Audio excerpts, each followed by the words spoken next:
There's a great article in Alternet and Raw Story in the wake of the Ferguson situation and the subsequent riots. And the article details the times when white people rioted. So let's do a little comparison here between the reason behind the Ferguson riots and these other predominantly white riots. In 1998, for example, there was a riot in Denver because the Broncos won the Super Bowl.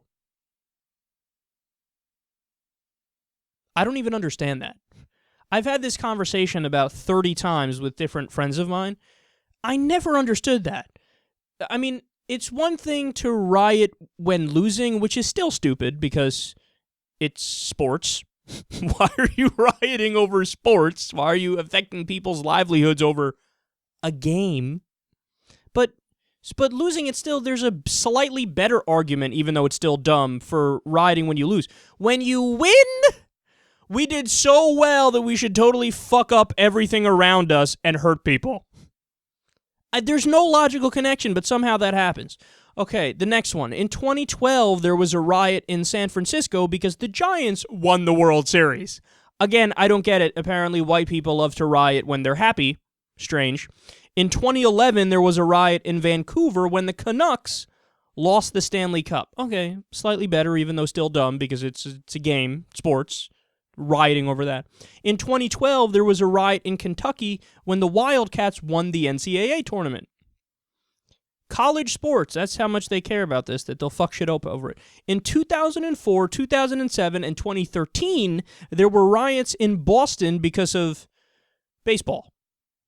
Okay. In West Virginia in 2014, there were riots because the Mountaineers won. The Mountaineers, a team that I didn't even know fucking exists. I never heard of them before until right now. Riots over them, riots. In 2011, I love this one. When Joe Paterno was fired, because of course Joe Paterno looked the other way when Sandusky was fucking little kids. Well, he was fired for that, and as a result, kids rioted in favor of him.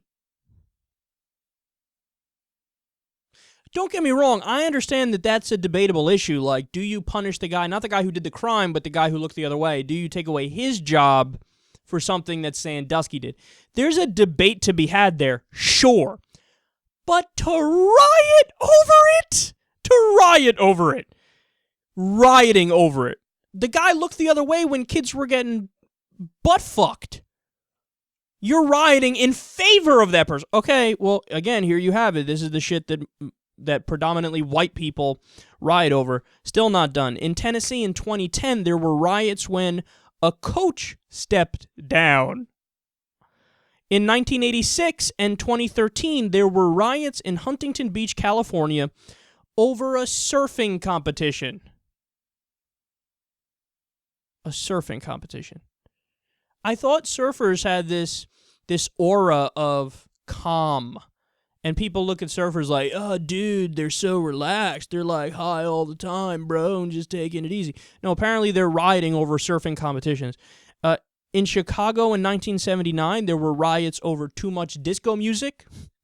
I've never seen a sentence more white than that.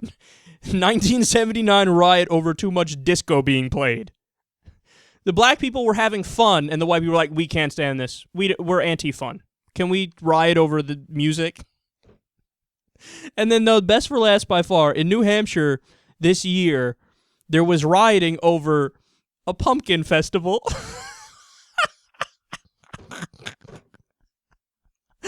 Oh, come on, man. I'm embarrassed, dude. I'm embarrassed. As a white guy, let me apologize on behalf of white people.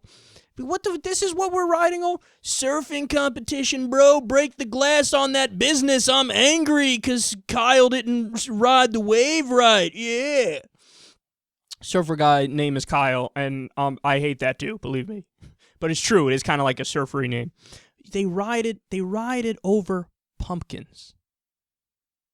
Pumpkins. So here's the breakdown. When do black people riot?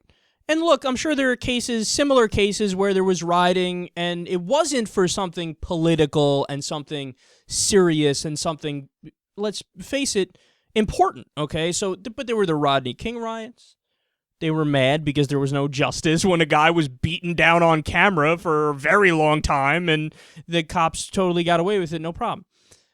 There was that. Then there was in Ferguson, like we've been watching. Now, again, let me be clear. I don't condone these things. In fact, I've spoken at great length about how I disagree with militant ideas to get social change because I think you can't combat injustice with your own injustice. That doesn't mean you're right. It means you've stooped down to their level, the level of the people that are wrong. So I'm never in favor of riots. I'm never in favor of violence to achieve your political ends and a political goal. I take the Martin Luther King Jr. approach. So that's the side I'm on. But that doesn't mean you can't grade the substance behind different riots. Yes, in my book, if you're rioting over Michael Brown, that's much better than rioting over pumpkins. Sorry, but if you're rioting over Michael Brown, it makes a lot more sense than rioting over surfing. So there's your breakdown. Now, here's the main point. The media covered these other riots, sure, but they didn't cover them in the same way. And this is where the whole idea of white privilege comes into play.